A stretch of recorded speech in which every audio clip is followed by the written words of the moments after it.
আজ থেকে কিছুদিন আগে একটি ধনেপাতা কিভাবে সংরক্ষণ করতে হয় এরকমের একটি রিলস ভিডিও ছেড়েছিলাম। তো যেকোনো রিলস ভিডিওতে দেখা যায় পুরোপুরিভাবে কিন্তু তুলে ধরা সম্ভব হয় না। কারণ ওখানে শর্ট টাইম থাকে। তো শর্ট টাইমের ভিতরে সবকিছু কিন্তু ওভাবে উপস্থাপন করা যায় না যতটা একটা বড় ভিডিওতে যায়। তো অনেকেই আপনারা জিজ্ঞাসা করেছেন কিভাবে ধনেপাতা কুচি সংরক্ষণ করা যায় অনেকদিন পচবে না। বাজার থেকে ধনেপাতা কুচি আনলে দেখা যায় ৩-৪ দিন রাখলেই এমনিতেই পচে যায়। শপিং ব্যাগে রাখা যায় তো সেখানে দেখা যায় একদমই শুকিয়ে যায়। আবার পলি ব্যাগে রাখলে দেখা যায় ধনেপাতাগুলো নষ্ট হয়ে যায়। ৩-৪ দিন ভালো থাকে তারপরে নষ্ট হয়ে যায়।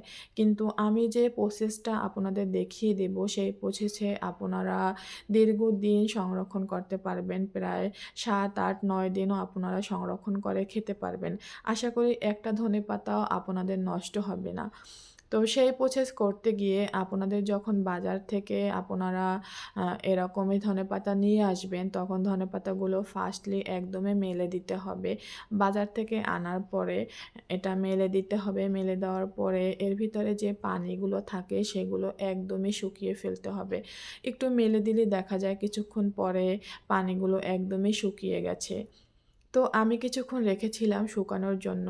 তো শুকিয়ে গেছে তারপরে এখানে বোটাগুলো ছিল, সেই বোটাগুলো আমি সবগুলোই ফেলে দিয়েছি দেখেন।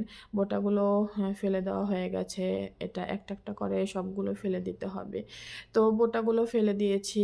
বোটাগুলো ফেলে দেওয়ার পরে সমস্ত ধনেপাতাগুলো আবার কুচি করে নিয়েছি যেভাবে তরকারির ভিতরে আপনারা দিয়ে রান্না করেন।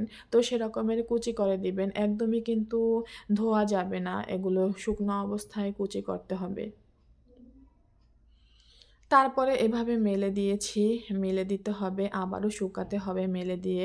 এখানে কিন্তু কোনো রোদে দেওয়া যাবে না। এমনিতেই আপনারা মেলে রাখবেন এভাবে। তো দেখা যাবে শুকিয়ে যাবে, পানিটা শুকিয়ে যাবে। তো পানিটা যখন এভাবে কিছুক্ষণ ০.৫ ঘন্টার মতো রাখবেন তখন একদমই শুকিয়ে যাবে। আর ২-১ বার হাত দিয়ে এভাবে নেড়েচেড়ে দেবেন। যখন একদমই শুকিয়ে যাবে তখন কিন্তু ধনেপাতাগুলো এরকমের ঝরঝরে হয়ে যাবে। আপনি নিজেই বুঝতে পারবেন যে এটা হয়ে গেছে।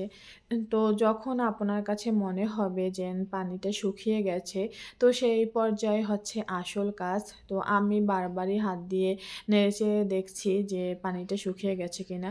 পানিটা একদমই শুকিয়ে গেছে। তো এই পর্যায়ে যেটা করতে হবে আপনি যে বক্সে করে রাখবেন তো সেই বক্সের নিচে একটা টিস্যু পেপার দিতে হবে। তারপরে সবগুলো ধনেপাতা এভাবে টিস্যুর ভিতরে রেখে তারপরে বক্সিং করতে হবে। তো আমি যেগুলো কুচি করেছিলাম সবগুলো ধনেপাতায় একে, একে দিয়ে দিচ্ছি। তারপরে এভাবে বক্সিং করে রাখলে দেখা যাবে আপনার ৮, ৯, ১০ দিন যতদিন থাকবে মানে সুন্দরভাবে প্রপার ওয়েতে ইউজ করতে পারবেন। একদমই নষ্ট হবে না। উপর দিয়ে আরেকটি টিস্যু পেপার দিবেন। তারপরে বক্স আটকে দিয়ে ফ্রিজে রেখে দিবেন। আশা করি নষ্ট হবে না। আজকের মতো এখানেই সমাপ্তি। ধন্যবাদ সবাইকে।